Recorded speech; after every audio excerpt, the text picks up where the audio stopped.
insyaallah. Para hadirin yang dikasihi sekalian, alhamdulillah. Pertama sekali, kita sebagai seorang Islam, tidak ada yang lebih besar yang kita dapat lahirkan kepada Allah SWT, melainkan menyatakan kesyukuran kepada Allah SWT. Dan kesyukuran itu harus kita cernakan di dalam berbagai bentuk dan keadaan. Paling-paling dua dengan ucapan alhamdulillah. Ini yang kita kata sebagai paling murah. Paling murah, alhamdulillah. Engkau bagi aku kesempatan lagi untuk hidup sehingga hari ini. Dan kami sentiasa diperingatkan, kalau yang mak tunggu di seluruh pesan kami di dalam hampir semua program, jangan tunggu untuk sambut tahun baru untuk nak membina semangat baru. Jangan nak tunggu tahun baru, kerana kita sebagai seorang Islam, kita telah diasuh dan dibentuk pemikiran kita setiap hari adalah merupakan hari-hari baru. Kita bangun pagi, kita diajar mengucap alhamdulillah alladzi ahyana ba'dama amatana wa ilaihi nusyur.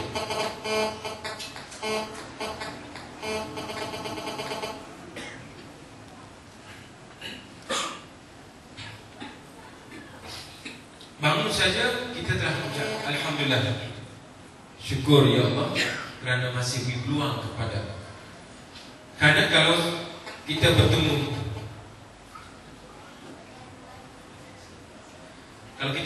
dengan saudara mara kita, sahabat anda kita yang bangun pagi sudah tidak ada kesempatan untuk teruskan gerak kerja bagi menambahkan pahala kita ketika kita diberi kesempatan. Pagi semalam di dalam diri saya sendiri, sahabat saya bangun pagi masih sempat kejutkan istrinya sakit dada waktu sembahyang subuh.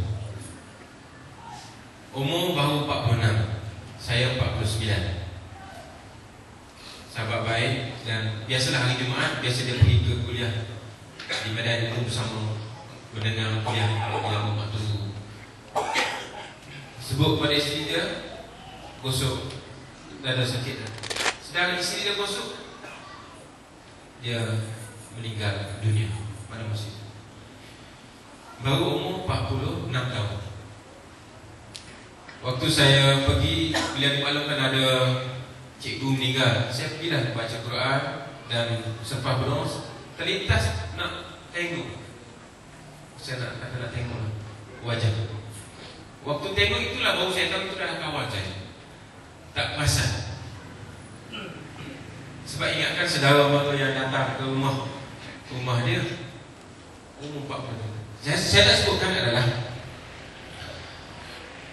bagaimana kita diajar untuk sentiasa melahirkan kesyukuran kepada Allah Subhanahu Wa Taala, sama ada paling kurang dengan hanya sebutan, dan lebih-lebih lagi kita nak lahirkan kesyukuran ini dengan kita melaksanakan lebih banyak kerja yang kita fahami, insyaAllah. Alhamdulillah. Kalau kita ambil hari ini, kita bawa diri kita sebagai seorang Islam. Ulama akhir-akhir ini membangunkan balik kesedaran kepada kita, aslih nafsak wad'u ghairak. Kalau saya ucap di Kelantan, saya sebut kita ni biar jadi orang yang boleh tupai. Kalau yang ada orang Kelantan kat sini bertanya dia, apa maksudnya? Orang yang boleh tupai. Mana kita menjadi orang yang baik dan membaikkan. Kerana kalau kita hanya baik secara sendirian, diri kita saja baik, adakah kita pasti kita dapat hidup dengan selamat? Keluarga kita alhamdulillah baik. Sekarang ini apakah kita boleh jamin kita tinggal rumah kita dan kita berada dalam kedamaian yang sepenuhnya waktu kita tidak berada di rumah kita?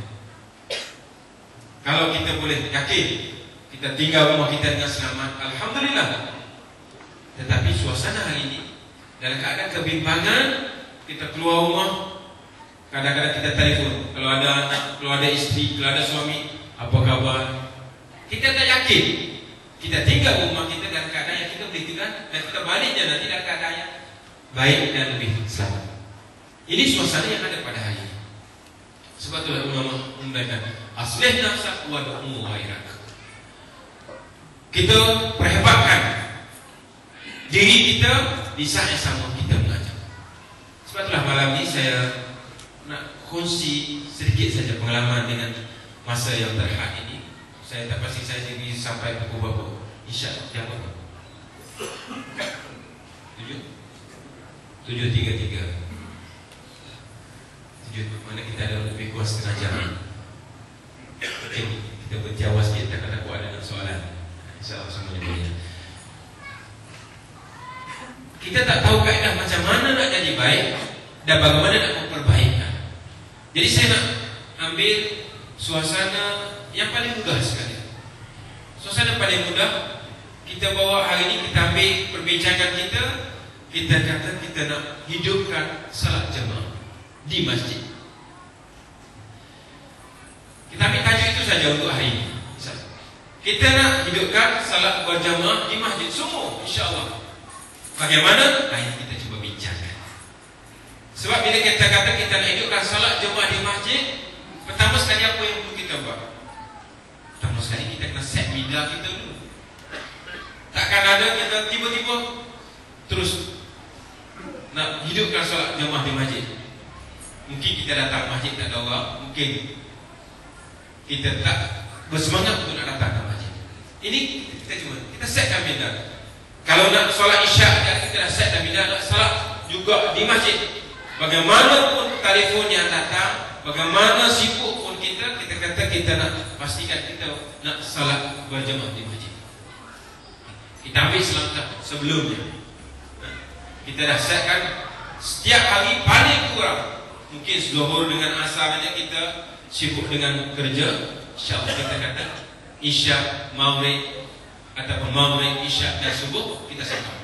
Bermakna bila kita kata nak solat subuh di masjid, nak solat maghrib di masjid, nak solat isyak di maghrib, mana kita telah setkan minda kita. Dan bila kita setkan minda kita, dengan sendirinya kita telah mempersiapkan diri kita di rumah lagi. Kalau yang datang daripada rumah. Dan kalau yang daripada pejabat lagi, kita dah berbicara. Malam ni kita nak solat di masjid Taman Wawasan. Bila kita sebut, dengan sendirinya kita telah menanam suatu noktah di dalam fikiran orang yang mendengar kita semua. Kalau di rumah suami bagi tahu isteri, malam ni kita nak solat masjid di solat maulid di masjid, insya-Allah. Isi suami siapkan dirinya dengan wudunya, dengan pakaiannya untuk nak datang ke masjid.